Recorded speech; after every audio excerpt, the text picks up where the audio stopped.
Assalamualaikum warahmatullahi wabarakatuh.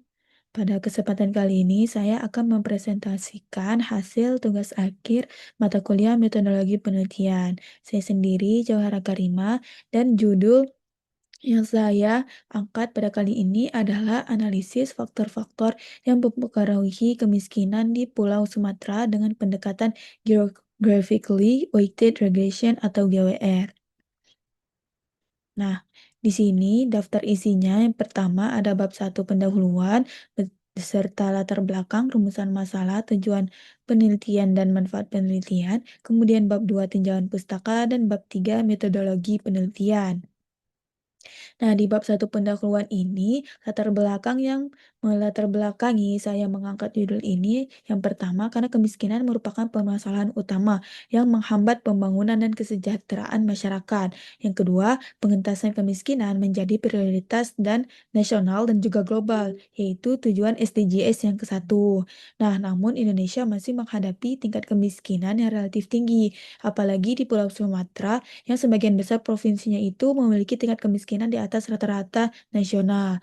Nah, penelitian yang terdahulu juga mengindikasikan adanya pola spasial kemiskinan, di mana kemiskinan cenderung mengelompok dan tidak homogen secara geografis.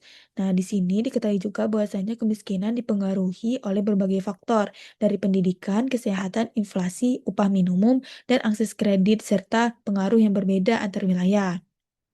Nah, di sini sebagian besar penelitian sebelumnya juga ternyata menggunakan regresi global dan belum mampu menangkap perbedaan karakteristik wilayah. Nah, di GWKR ini memungkinkan analisis pengaruh faktor secara lokal dan lebih akurat. Oleh karena itu, penelitian ini penting untuk menganalisis kemiskinan di Pulau Sumatera dengan pendekatan spasial guna mendukung kebijakan pengentasan kemiskinan berbasis wilayah. Nah, di sini terlihat rumusan masalahnya ada 4. Yang pertama, bagaimana pola spasial jumlah penduduk miskin di Pulau Sumatera pada tahun pengamatan, ini tahun 2024. Apakah pendidikan, kesehatan, inflasi, upah minimum, dan kredit berpengaruh terhadap jumlah penduduk miskin? Apakah pengaruh dari faktor-faktor tersebut berbeda antar wilayah, dan apakah GWR ini mampu memberikan hasil yang lebih baik?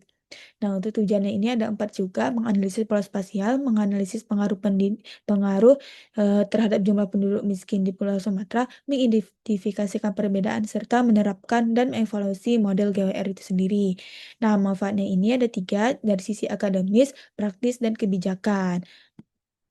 Untuk bab 2-nya ini terlihat di sini ada penelitian terdahulu terkait model GWR itu sendiri.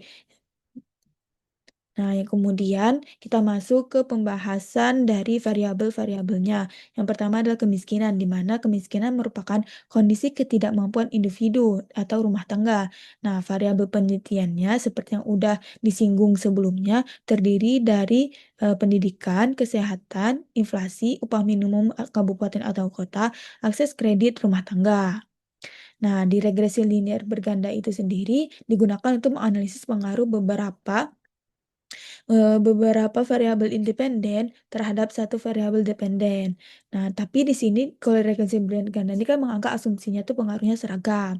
Nah, selain itu dilakukan uji F, uji T, dan uji asumsi klasik. Kemudian di pengujian efek spasial ini untuk mengidentifikasikan keterkaitan antar wilayah. Nah, yang pertama ada autokorelasi spasial dan yang kedua ada heterogenitas spasial. Nah, ini masuk ke metode geographically weighted regression itu sendiri yang mengintegrasikan aspek lokasi ke dalam model, beda dari regresi standar yang bersifat global.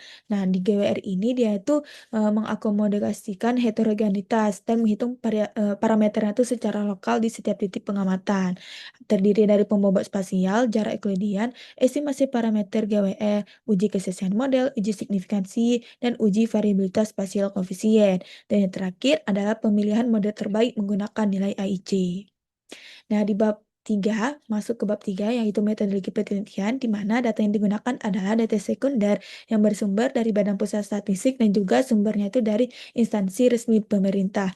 Dan yang digunakan ini adalah data pada tingkat kabupaten kota di Pulau Sumatera pada tahun 2024. Variabel-variabelnya seperti yang terlihat ada kemiskinan, pendidikan, kesehatan, inflasi, upah minimum, serta akses kredit.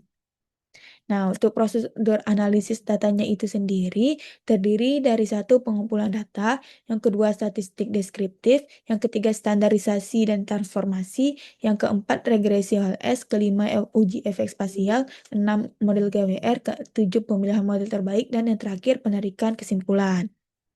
Nah, terlihat dari diagram alir di sini, pertama-tama setelah pengumpulan dan input data itu dilakukan analisis statistika deskriptif mengikuti, seperti yang sudah disebutkan sebelumnya, prosedur analisis, yang kemudian dilanjutkan ke proses regresi linear berganda yang terdiri dari estimasi, pengujian parameter secara simultan maupun parsial, serta uji asumsi klasik, yang kemudian uji heterogenitas, dan lalu masuk ke model GWR itu sendiri.